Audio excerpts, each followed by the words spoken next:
Hey, he says women belong in the home, thinks RAPE victims should take responsibility, and teaches that women are men's property. Now arrested on charges of RAPE and human trafficking in Romania, let's discuss Andrew Tate and the branding tactics that led to his popularity and downfall. Am I a bad person? Because the more you didn't like it, the more I enjoyed it. I loved how much you hated it. Turn me on. I am one of the most dangerous men on this planet. Sometimes you forget exactly how lucky you were to get by me. Would you rather me pin you down and make you do things you didn't like, or would you rather fuck? You didn't like that I was thinking I can do whatever I want to. In March 2022, prosecutors launched an investigation into Andrew Tate and his brother, after it was alleged that he and his brother were involved in human trafficking and sexual assault. They've been accused of recruiting their victims by seducing them, falsely claiming to want to have a romantic relationship, and then taking them to properties outside Bucharest where they were forced to produce explicit content for social media. Styled as a self-help guru offering his mostly male fans a recipe for making money, pulling girls, and escaping the matrix, Andrew Tate, born in the UK, has been courting fame for years, with a short-lived stint on Big Brother and a career in mixed martial arts. However, his brand only began to make traction in the mainstream in 2022. So being a business and branding strategist, I was curious how someone who holds such harmful views could become such a prolific figure in our so-called modern world. So I decided to find out. Target audience. As the self-proclaimed king of toxic masculinity, it is clear that Andrew Tate seeks to be the voice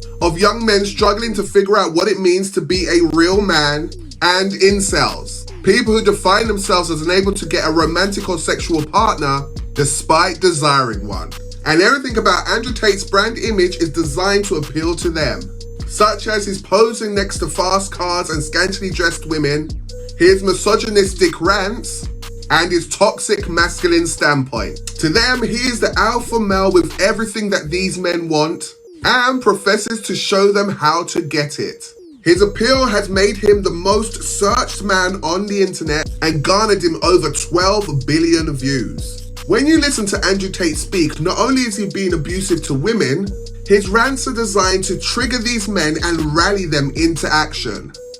But it's important to understand the action that he's goading them to take. You see, Andrew doesn't care about helping the men as much as he would like them to think. Because from studying its brand, it's clear that Andrew is only concerned with money, power, control, and fame. Thus, every word that he speaks is designed to trigger enough hatred within his fan base to drive them to make use of the two solutions that he has created: Hustlers University and his webcam service. If that wasn't dangerous enough, Andrew has used his brand to turn his audience into a movement. Let me explain. Andrew Tate is often heard talking about the Matrix and the red pill, blue pill. The blue pill symbolizing the brainwashing and lies he believes have been perpetrated by feminism, and the red pill represents the formed resistance he and his believers are taking against the left, liberal, feminist, progressive movement, which they say are tools used by the Matrix to enslave society. This has created a strong them and us scenario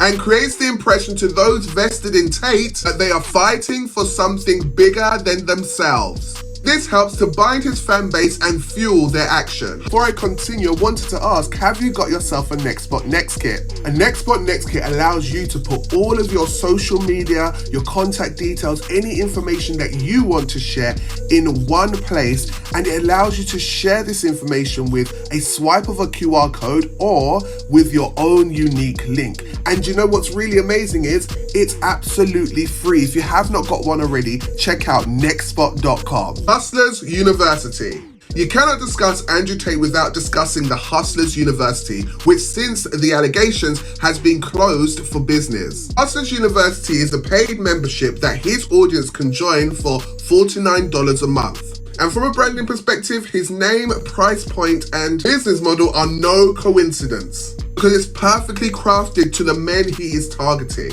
It is also an affiliate marketing scheme, with his members getting a percentage for every single member they introduce to the academy.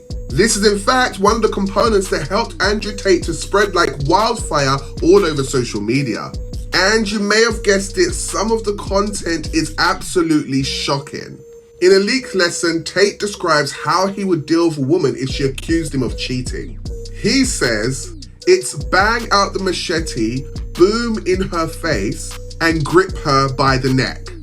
Shut up, beep. Shockvertising. Shockvertising as a branding campaign is Andrew's go-to for getting his message out there, and this informs his brand's voice. He intends to deliberately startle and offend viewers and trigger his fan base by violating social norms and personal ideals. This is designed to cut through the advertising noise and to create viral content. One guide for his students said, attracting comments and controversy was the key to success. What you want ideally is a mix of 60 to 70% fans and 40 to 30% haters. You want arguments, you want war. It's estimated that he had over 168,000 users and made $5 million a month from Hustlers University, and has led to the following rants going viral. He says, why would you be with a woman who's not a virgin anyway?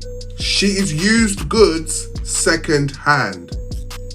Comments like this led him to be banned across all social media until a couple of months ago, where he was reinstated on Twitter by Elon Musk. And he used this reinstatement to start a Twitter spat with Greta Thunberg.